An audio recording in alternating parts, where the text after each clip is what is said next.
You can just talk to me. You don't talk to the camera. Okay. So. You want Pops to leave, or? No. Okay. Just that first line. If you could say something similar to that, just for. Is that information accurate? I guess would be my first question. Yes. Where did my middle name come from? Well, yeah, I like that story. So. I'm not sure where my middle name came from, but I think my mother had a friend who was Native American, and somehow the name Lamona came up and she liked it, so she decided to keep it for my middle name. Very good. The part. Can you say something similar to this though? Just for like the. Oh, so you're not recording yet? Yeah, we're recording right now. Oh, we're recording. Yeah. Oh my goodness. Yep. From the beginning. Oh, you don't have to say that. I was born Betty Lamona Hayden on August 4th, 1931, in Brooklyn, Pennsylvania, to Hallie and Lita Hayden. I was number 6 out of 7 children. Very good. You're good. She's a natural. First subject, I'm not sure how far down you looked here. I didn't look But at all. I'd like you to talk a little bit about your parents. Do you want to start with them collectively or separately, or you want to talk about I your don't dad? know. Like, what was your dad like? What was his personality? Oh, my dad was kind of an unforgiving type of a person. He was always right. And I don't know where my stubbornness came from, but it might have something to do with him. He was a watchmaker. That's what he was called, because he fixed watches and he fixed clocks, and he sort of had his own business, but exactly where that happened, I'm not sure. Did he have a shop or anything like that? Well, or that's just what work I'm out not of the sure about. house? It seems to me that I don't remember him being around very much. And I think because we really lived in the country. And I think he worked in Nicholson. The first shop I ever remember him having was on the route from Nicholson to Scranton. What is that? Is it Route 11 or? Route 11. Yep. But I don't remember him being around the house in Brooklyn. But I also don't remember my mother at a very early age. You know, I remember little things that happened, but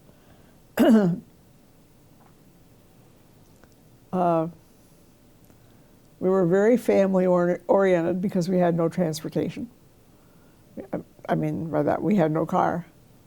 And so sometimes other family members, like my mother's brothers, would come and pick some of us up and take us to wherever. We did quite a lot of church-related activities. Would you consider your father a loving father? Not necessarily. Not necessarily. No, he just wasn't present. Physically, he wasn't present very much. But mentally, you'd say he's present when he was physically there? I don't know. I don't know how to answer that question. Do you have any memorable stories of your father?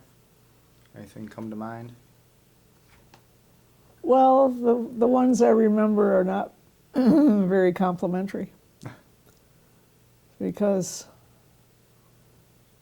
he would be gone a lot, And so Mom would sort of, I don't really mean keep a list, but when he came home, she would tell him all of the rotten things that had taken place, and then it was up to him to punish. Oh, okay. Yeah. So my mom in the whole thing was always kind of the heroine, you know, And he was the disciplinarian, and he was the disciplinarian. so there's physical punishments, And there was physical punishment, yes. for lack of a better phrase. Yep. Now, could you talk a little bit about your father's sickness? What Yes, was I it? don't remember. I don't remember it coming on gradually. My recollection is that I can still see him on the second floor of the second house we lived in Nicholson, in bed. And he spent 2 years plus with severe arthritis. And I can remember, see, by that time,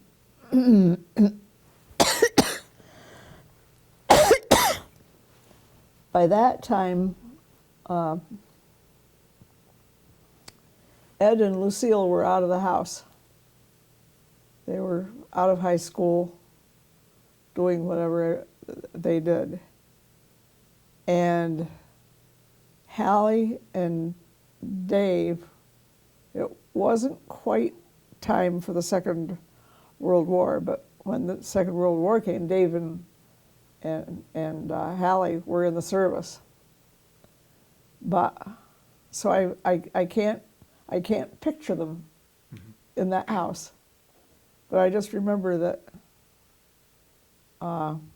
Daddy smoked A pipe, cigarettes? cigarettes, and so in this day and age, this is kind of weird to think about, but those of us who were at home were all pretty much enlisted by him to roll his cigarettes. Is that wild? Yeah. Would you And, lick them and everything? Or? Oh, yeah. He had a little, kind of like a machine Okay. that you put the paper in and you put the tobacco across, and then it sort of rolled it, but it didn't lick it. You know? That's a manual process. Yeah.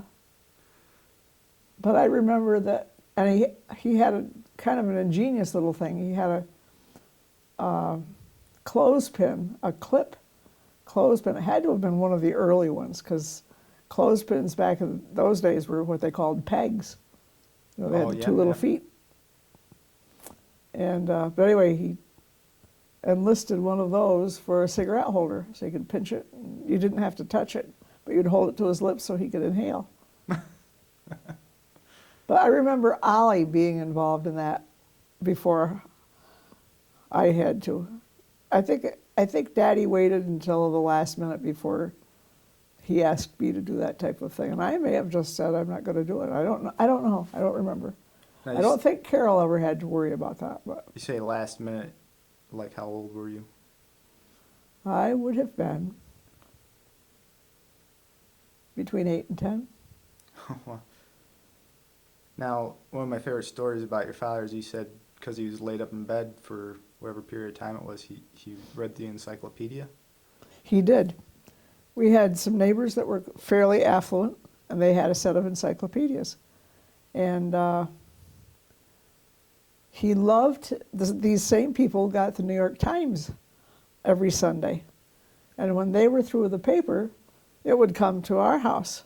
I mean, I don't know how this was arranged, but anyway, it would come to our house. And Daddy would do the crossword puzzle in ink, which always blew me away. But part of the reason that I think he had such a good vocabulary was because he talked these same people into loaning us one volume at a time, starting with A, and read every volume of the encyclopedia. And there was something else I was thinking about on the encyclopedia, but No, I can't remember. So it's safe to say your father was fairly intelligent, even though he had no real formal education. He went as far as 8th grade. 8th grade. Yep. Wow. Oh, I know what I was going to say. He just had a tremendous vocabulary. Well, that's pretty obvious if you think back to what I just said about his doing the crossword puzzles in ink. Wow. Yeah, but he had I want to call it a little desk that somebody built for him, probably to his specifications. That was, he sat up in bed. I don't know that we had a hospital bed. We may have, because he was propped up a lot of the time. So he could read. And so the encyclopedia, the newspaper, whatever he was reading, Life magazine, was on that little desk thing, and that's how he, was able to sit up and read. I'm not sure how he turned pages because his hands were so crippled. So the arthritis was mostly in his hands, or was it in other parts of the body? His joints. His joints? Yep. Do you know approximately how long, was it years he was in bed, or months? About 2 years. 2 years? Yeah. And I guess around late 30s, 40s, early 40s, is that the time frame? If you're saying Late 30s. Yeah, it would have been late 30s. what finally got him out of bed? The doctor came to see him every once in a while, and I can remember him crying with pain. It had to have hurt. Just, if the fact that I've had a little bit of arthritis in my life, I know how painful that could be. And you have to remember there wasn't aspirin therapy Yeah. or any of Was he that kind taking of any thing. kind of medication? No. Alcohol? The only anything? thing that they did was they heated paraffin wax, Oh, wow. and they would kind of paint his hands because that was nice and warm. Mhm. And for as long as that was warm, why his hands got some relief. I don't remember their doing his knees and ankles and so forth, but I do remember his hands. Interesting. But there just wasn't much they could do. And I remember the doctor, I'm not sure that I was there. I just remember somebody telling me probably that the doctor was there, and he said to my dad, if you're going to get any better, Hallie, it's up to you. I can't do anything more for you. And that was the first that most of us realized, that you can do a lot for yourself if you have certain afflictions. But So you just got up one day and not really. Took a long time, for him to be able to get up and walk and go from one floor to another. But see, I don't remember that. It almost seems to me that we moved at the end of this because we went to another house, and he was on the main floor, and he was still in bed. And at that point, it was late in my elementary education, if not junior high. I'm just trying to, I know I've got the dates all mixed up here somehow for you, but I'm sorry, but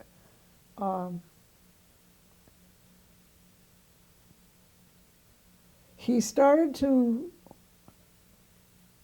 wasn't in bed all the time when we moved to the other house, come to think about it. But it was like his excuse to not do things. And so he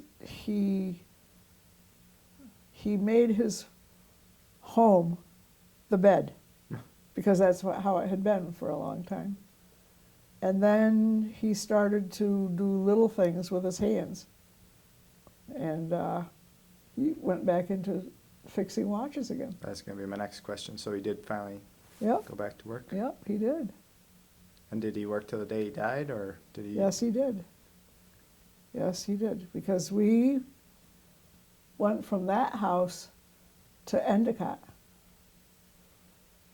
I mean, there's no continuity right here in the story No, that you're that's okay. hearing, but I'm just saying that, yes, he did work from then till the time he died.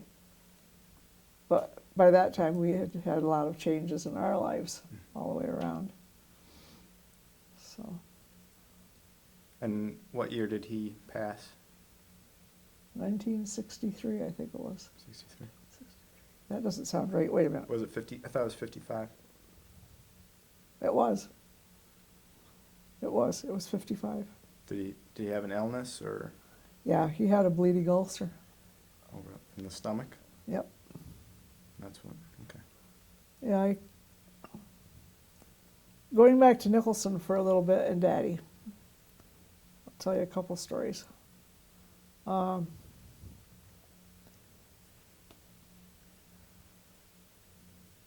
He, as I said, he was very, very stubborn, and he knew it all. And now I'm reaching high school, probably my junior or senior year, because we just weren't allowed to go out with boys. That was just a no-no. But there was a young man who lived down the road from where we lived, tall, literally tall, handsome, blonde-haired, blue-eyed, and he asked me to go for ice cream or something like that. I'm not even sure if it was the movies. And so I was allowed to go, and I'm not looking back on it. I'm not sure how that ever came about. But anyway, Daddy always had strict curfews. You had to be home at a certain time. So this particular night, after having been with Bud, was his nickname, I got home, and when I hit the front door, Daddy said, "Where have you been?" And I said, "I went to the whatever with Bud Ebert." And he said, "Well, that was a long time ago. What have you been doing between," I mean, just a real It was like the third degree, Inquisition. And now here is my dad in bed, giving me all of this grief. And I said, "I just told you," and I repeated my story. And he said, "I don't believe you." I was devastated. I started to cry, and I said, "Daddy, why won't you believe me? I'm telling you the truth." But from that day on, it made a difference in how I felt about my dad. Like Like, by saying that you felt that he thought I was lying, and I explained to him with every bit of honesty I had in my body, and he still wouldn't believe me, But the other part of the story is that Bud Ebert's dad was a Navy man. And if you were a Navy man, you were no good. those You dirty had a lot of sailors. corruption in you. Yeah, That's a good story. boy, oh boy. I had another story I was going to tell you now. I can't remember what it was. Just hold for a second. I'm just going to make a slight adjustment. Something else about Daddy. Oh, my mom worked for Endicott Johnson in Tunkhannock, Pennsylvania. And they posted a job for, I think it was a housekeeper governess position in Endicott. And Mom thought that she should go for it. And she got that job. So now she was working full-time away from home, and Carol and I had full responsibility for taking care of the fires, for getting Daddy's lunch. I mean, all of the home activities, especially during the week. She didn't have to work every weekend, as I recall.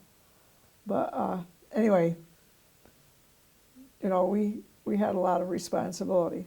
So I graduated from high school and went off to Mansfield. And my senior year, Mom and Dad decided, because my mom had a job, Daddy was doing part-time things with the watch business, that they should move to Endicott because that's where her work was. And it was steady work. So that's what happened. I mean, off we went to Endicott. And I was finishing up my last year at Mansfield.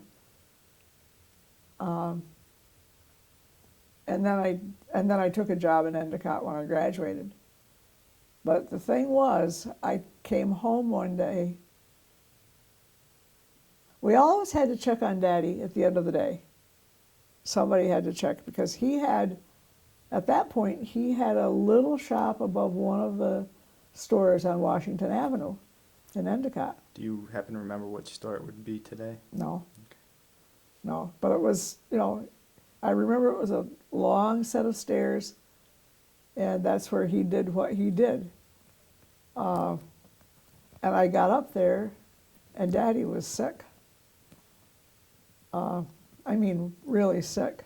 Like vomiting? Or? Yep. And I had to call, I don't remember exactly what I did, but I'm sure I called an ambulance. But I don't remember the circumstances. I think he went to the hospital in Johnson City. I think he went to Wilson. And they told us that, his condition was grave and so forth. But all of the family, my brothers, sisters, everybody came home, kind of thing. And he just didn't survive that illness, and that was in 1955. So how much longer after that did he have? Do you remember? Was it days, weeks? Days. Days. Days. Yeah, wasn't very long at all. So that leads into topic of your mother. Kind of the same vein. What kind of person was she? What type of personality? Well, she was extremely talented. In almost anything she took her mind to do, she could do. And bless her heart, she always said that was my personality. I believe you could do anything you made up your mind to do, that type of thing, which is probably true. I think there's a lot of truth to that. Yeah, I do too. I really do. I mean, maybe that's tooting my horn a little bit, but, I had high expectations. But she was very talented in many directions. She taught piano with the WPA project. Now what's the WPA? It was a government. I can't remember what the initials. Is that part of like something FDR put into place? Yes.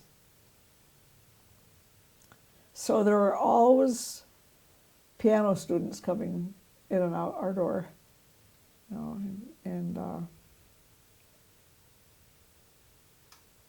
and she was talented. I mean, her hands, she just could do anything, I don't know that she knitted, but crocheting, you name it.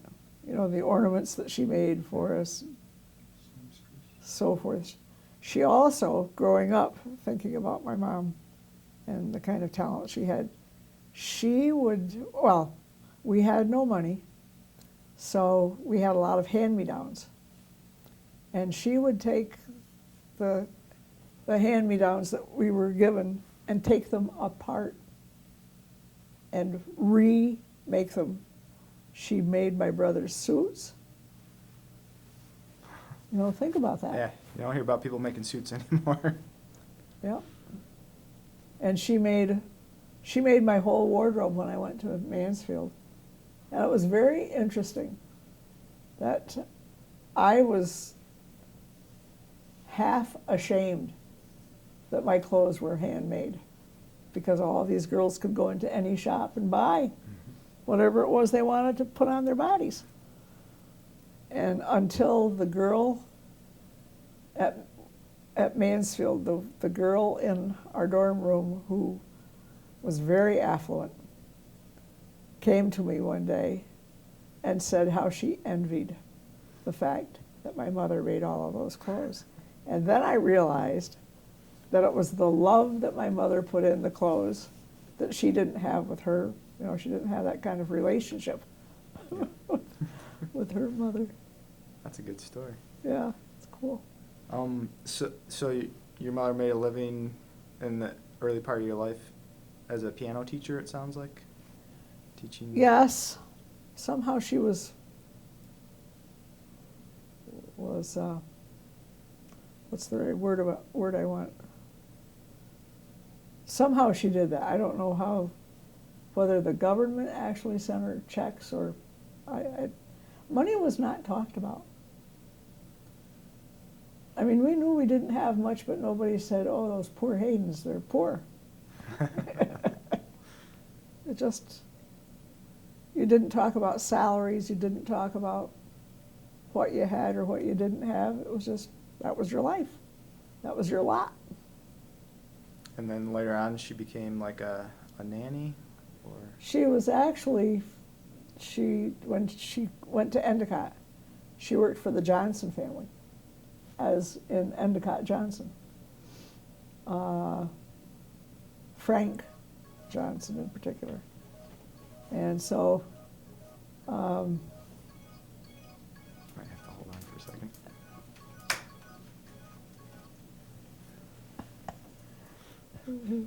So you said Frank Johnson in particular.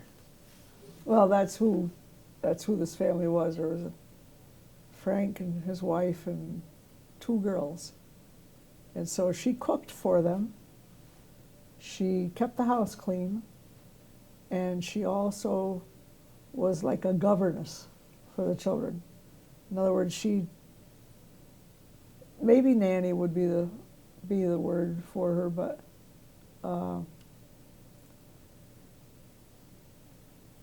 she made sure that they had their breakfast, that they were clothed properly. Maybe she made sure they had their baths at night. Excuse me, I don't remember all of her responsibilities, but. Would she stay there? And she stayed right at the Johnson home during the week. And then when we moved up there, it seems to me that she started coming home at the end of the day.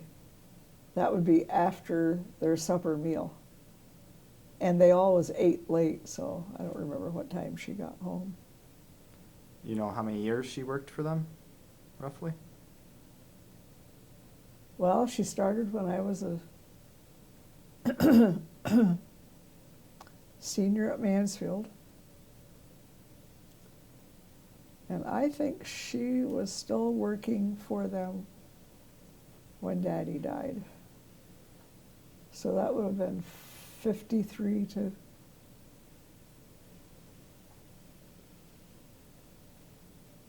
That's not very long, is it? To 55. That doesn't make sense. But it may not have been very many years. I just don't remember. I'm sorry.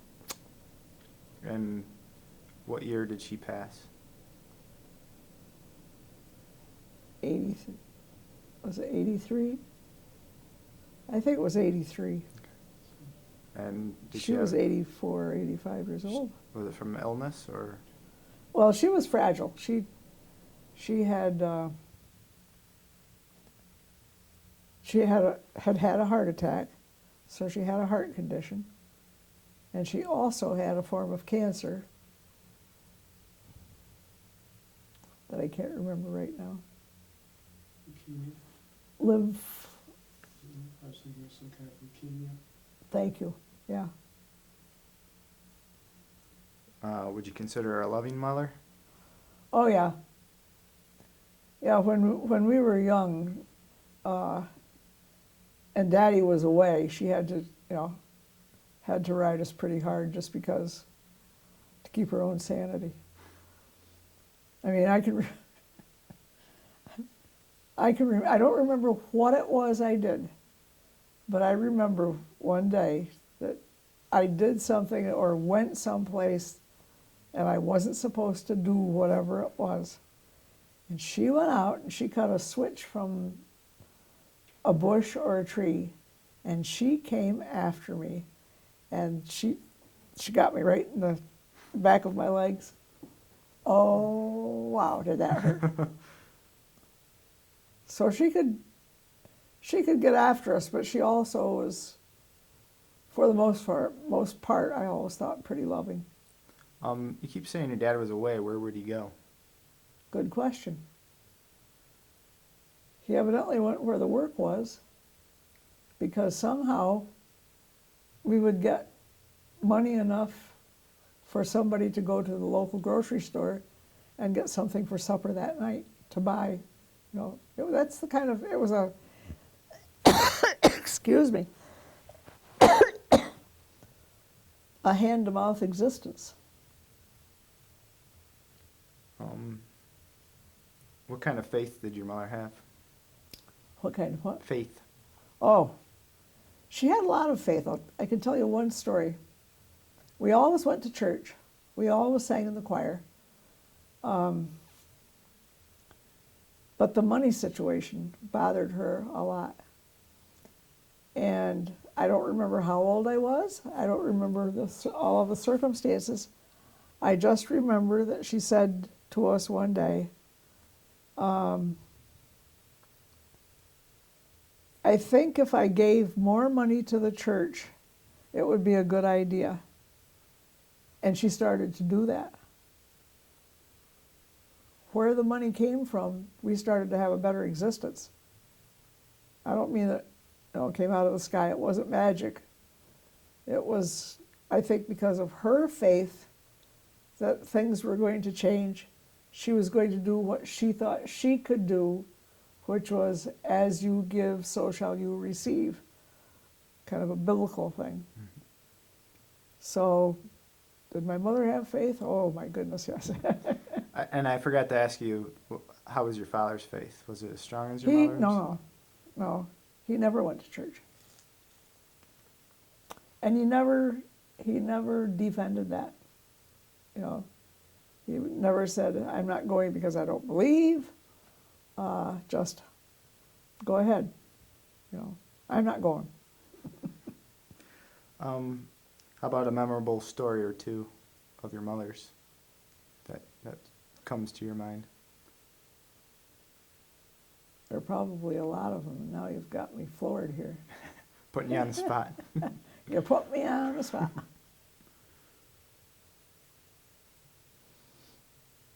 Well, when she lived with us, oh my goodness, the things she did with your dad. That just goes on and on and on. You know, they were like two peas in a pod. And she was very, very good to my Marty, you know, my husband. She helped make a really good home for all of us on Robinson Hill Road. One of my favorite stories that you've told is her witnessing the moon landing. Oh yeah. Could you maybe tell that story? We were in our house on Robinson Hill Road in Johnson City, and we watched a man land on the moon. And she said, I just can't believe this, that in my lifetime, we've had the horseless carriage. I don't know what all she mentioned, but, you know, telephones and indoor plumbing and so forth. And now I've seen a man land on the moon. I mean, it's just almost too much for her to take in. That's cool. You doing okay? Yep. Shall we move on to your siblings? Oh, sure, they're fun to pick on. I guess we'll go in order from eldest on through. So we'll start with Ed. Can you talk about his personality? Ed was quite a good musician. He loved to play the piano, and he loved to sing. He had quite a good voice. But you also have to understand that Ed was born in 1918, and I was born in 1931. So I never really knew Ed until until Marty and Marty and I would go out to their house in Emporium. But he didn't let you very close, no matter what. Just didn't have that kind of personality. He was not a warm, fuzzy guy. He was too busy making a living for his family and so forth, I think. Do you know what he did for a living? Do you recall? I'm not sure what his exact job was. He worked for Sylvania. Okay. He also, when the family was fairly young, the boys used to have pillow fights. And I don't remember which one of the boys it was that threw the pillow up and punched, missed the pillow and hit him in the eye. And as a result of that accident, he lost the sight in that eye. Do you remember which eye? No, I No. don't. Being the oldest, how was he treated by your parents from your perspective? Oh, he was tough, you know. Not so much from Mom, because she recruited, because the family came so fast, really, and there were so many of us. But even with there were two sets of children. There was Ed, Lucille, Hallie, and David. And then there was Ollie and Betty and Carol. But the oldest group really had to help take care of everybody else. And one of the things that my mother did was to bake 12 loaves of bread every other day to feed the family. And so Ed learned a lot of domestic things because of that. And so did Lucille, really. But Being there were 7 of you, I'm guessing, did Ed, what would you say his role was in the family as you were growing up, or was he pretty much gone by the time you I don't recalled? remember all of that. I just remember that he had to go right out and start earning money as soon as he could, type of a thing. Didn't really have a chance to. He started at Mansfield. I'm not sure that he got a whole semester in. But that would have been partly because he felt the need to help take care of the family financially. Are there any memorable stories that you'd like to share that you haven't about Ed? Nothing comes to mind. Nothing? Okay. Let's move on to Lucille. Well, Lucille was kind of in the same mold as Ed, except she was a girl. She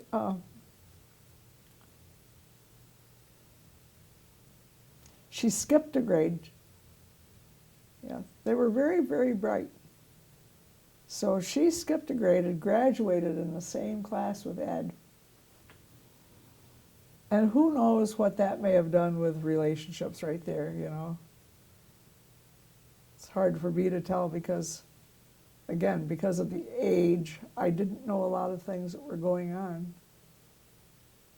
And, but anyway, when she graduated, she got herself to Scranton and went to,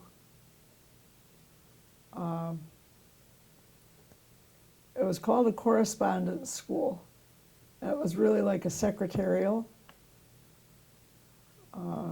curriculum. And I think she was tops in her class all the while she was there. And when she got through, she went to work for Sylvania in Williamsport, I think it was. But Lucille was the one who told me the facts of life. Yeah. See, that's another thing you have to understand about that generation of my parents. You know, you didn't talk about things like that.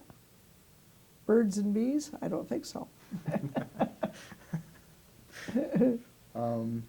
I remember, I have to tell you just a really quick story.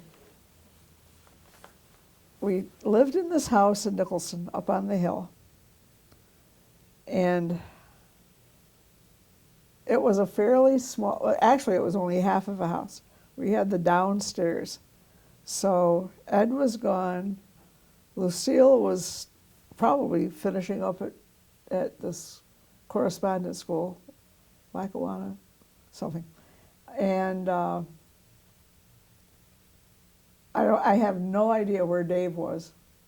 Never could figure out where Dave was in my life. And Hallie slept on the back porch. He just had a cot out there, summer, winter, I mean. And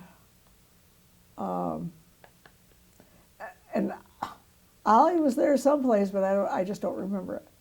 So it seems to me that Lucille and Carol and I somehow shared a room. Now it would have been with twin type beds because the rooms were very small. And why was I going to tell you this? Oh, so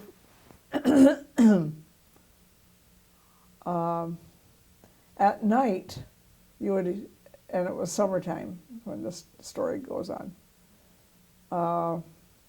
Lucille heard cats meowing outside her window. The window was open a little bit. And I guess she yelled at them at first.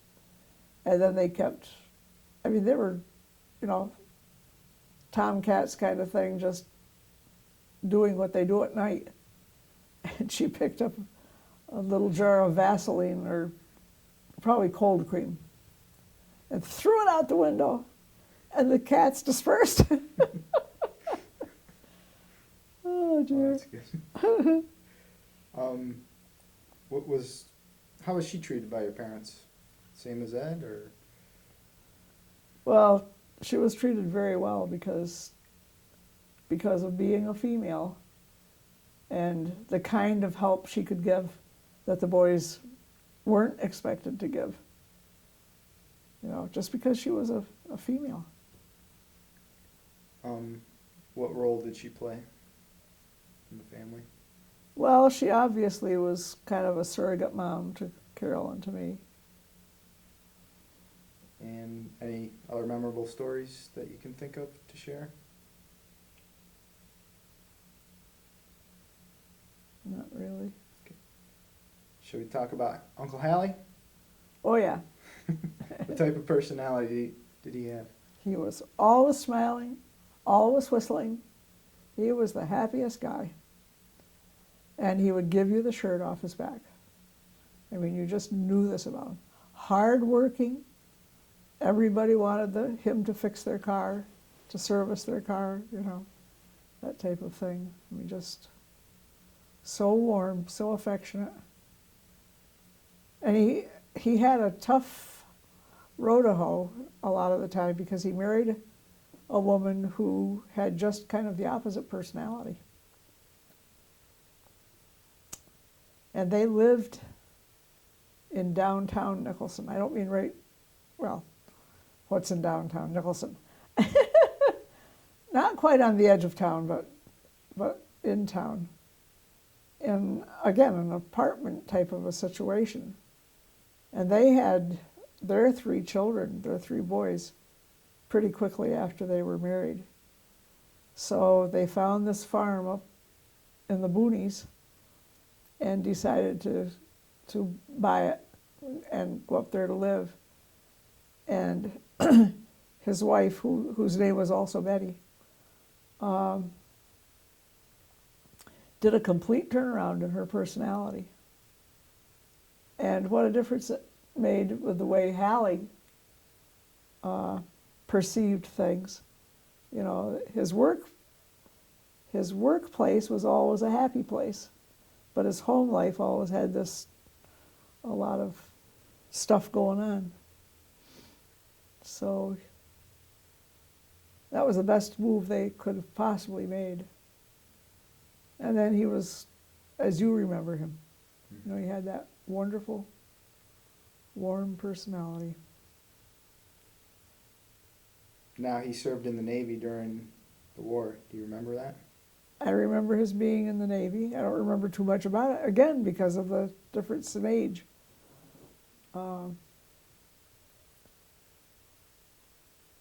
No, I don't remember very much about it. How was he treated by your parents?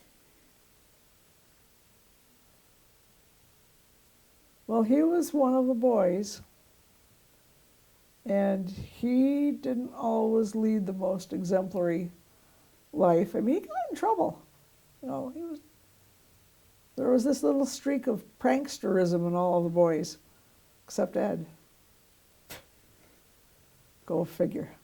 Anyway, I can remember Daddy going after him one time.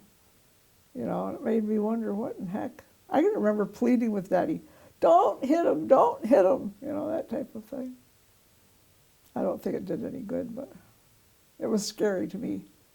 Any form of what looked like violence just was extremely scary. What was his role in the family, being a boy and all that? Well, he had a car. So you see, everything changed. Was he the chauffeur? Not exactly. But I mean, he had wheels. This put him in a completely different strata than the rest of us. But he would ask us if we'd like to go for a ride every once in a while. And of course he had a coupe with a rumble seat. Oh man, was that wonderful. We loved to ride in the rumble seat. So he, you know, again, but that's the kind of generosity he had. He probably couldn't afford to buy the gas, even though it was probably a nickel a gallon. But Any memorable stories that you haven't already shared about Uncle Hallie? probably a dozen laying around in my head that I'll remember once I get in bed. I can't pull them up. You have any that you've heard her tell over there? I don't know if you would have told her. I mean, just the Nicholson Bridge should bring a story or two in itself for the brothers, I would imagine. Oh yeah. That's, I think more of Ollie when I think of the Nicholson Bridge than Hallie. And Dave, going on to Dave, I remember very, very little because he went in the service right at the very beginning of the Second World War. And when he came out of the service at the end of the war, he got married. I don't mean immediately because he didn't even know the girl he was going to marry, but I mean, it happened pretty quickly. And so, no, I still don't know Dave. That might sound weird, but I don't. You know, as many times as I've gone out there and stayed with him and hours in the car and so forth, Dave doesn't talk. He's very quiet. And when he does talk, it's quite often about things that, I don't mean that they don't interest me, but it could be the landscape, it could be the map, you know, it just could be about feeding the birds. So, do you recollect how your parents treated him growing up, or I do not. any I stories? really do not. And that's kind of sad to say, but it's the truth. How you doing? I'm starting to get tired. But If you want to continue, I have to switch tapes. if what? If you want to continue, I have to switch tapes now. Oh, well, If then you- this is a good time to stop. Okay. Yeah. You did well. Oh, thank you.